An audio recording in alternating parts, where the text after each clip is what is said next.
सन 1967 में बाबा का एक भक्त आरपी वैश्य बाबा के दर्शन के लिए कैंची आए।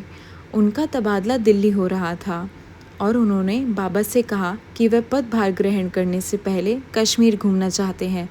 जब वैश्य जाने लगे तो बाबा ने उन्हें एक छाता देते हुए कहा, इसे अपने पास रखना, वहाँ बहुत बारिश होती है। वैश्य ने छाता लेने में संकोच किया और कहा, मेरे घर पर एक छाता है, यह आश्रम में बहुत से लोगों के काम आएगा। बाबा ने उनकी एक बात न सुनी और फिर से उन्हें इसे अपने पास रखने के लिए कहा। कश्मीर में रहने के दौरान वैश्य छाता पकड़े घूमते रहे। दिल्ली वापस आने पर वे फिर से बाबा के दर्शन करने और छाता लौटाने कैंची गए। उन्हें देखकर बाबा ने कहा, तुम छाता लौटाने आए हो? तब बाबा ने कहा, इसे अपने पास रखो, यह तुम्हारे ऊपर सुरक्षा छाता रहेगा। वैश्य को बाबा की बात समझ में नहीं आई, लेकिन वह छाता लेकर वापस दिल्ली चले गए। बाबा की महासमाधि के 5 साल बाद 1978 में वैश्य को लखनऊ स्थानांतरित कर दिया और उन्होंने अपना अतिरिक्त सामान, जिसमें छाता भी शामिल था, दिल्ली में अपने घर पर ही छोड़ दिया। लखनऊ में उन्हें हृदय और तिल्ली जैसी समस्याएं होने लगी। बलरामपुर अस्पताल में जांच करी और पता हुआ कि उन्हें तिल्ली 13 सेंटीमीटर बढ़ गई थी, लेकिन डॉक्टरों ने हृदय की समस्या के कारण ऑपरेशन की सलाह नहीं दी। लखनऊ में उनके लिए कोई अन्य उपचार विकल्प उपलब्ध नहीं था, इसलिए वह और उनकी पत्नी दिल्ली के अखिल भारतीय आयुर्विज्ञान संस्थान गए। दिल्ली वापस आकर वैश्य अपने घर से अस्पताल जाने की तैयारी कर रहे थे। तभी उनकी पत्नी ने वहाँ छाता रखा हुआ देखा।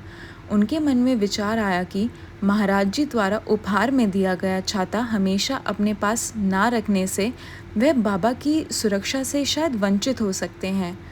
जून के तपते महीने में श्रीमती वैश्य अपने पति को लेकर अस्पताल गई और छाता उनके तकिए के नीचे छिपा दिया। वैश्य की एक बार फिर से गहन जांच की गई। उसकी तिल्ली अभी भी 13 सेंटीमीटर बढ़ी हुई थी। डॉक्टरों ने बताया कि उन्हें 6 महीने तक अस्पताल में रहना होगा और इस बात पर सहमत हुए कि उनकी हालत में तिल्ली का ऑपरेशन करना उचित नहीं है। उन्होंने इलाज के लिए दवाइयों पर निर्भर रहना होगा। उन्होंने उसे बताया कि उसी महीने में एक बार एक विशेष गोली लेनी होगी जो 30 दिनों में उनकी तिल्ली को 2.5 सेंटीमीटर कम कर देगी। उन्होंने उसी दिन वह गोली खा ली। अगली सुबह उन्हें इतना बेहतर महसूस हुआ कि उन्होंने डॉक्टर से उस तिल्ली की फिर से जांच करने के लिए कहा। उन्हें प्रोत्साहित करते हुए डॉक्टरों ने समझाया कि मापने की प्रक्रिया हर 6 महीने बाद दोहराई जाएगी, हर दिन नहीं।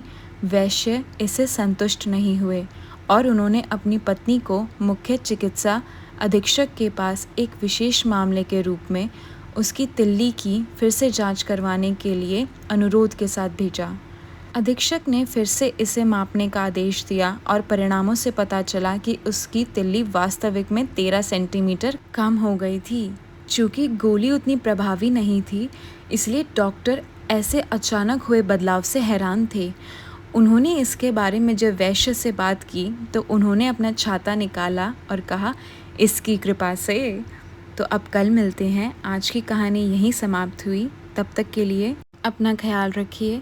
अब कल मिलते हैं नई कहानी के साथ। जय श्री राम, जय नीम करोली महाराज की, जय हनुमान जी।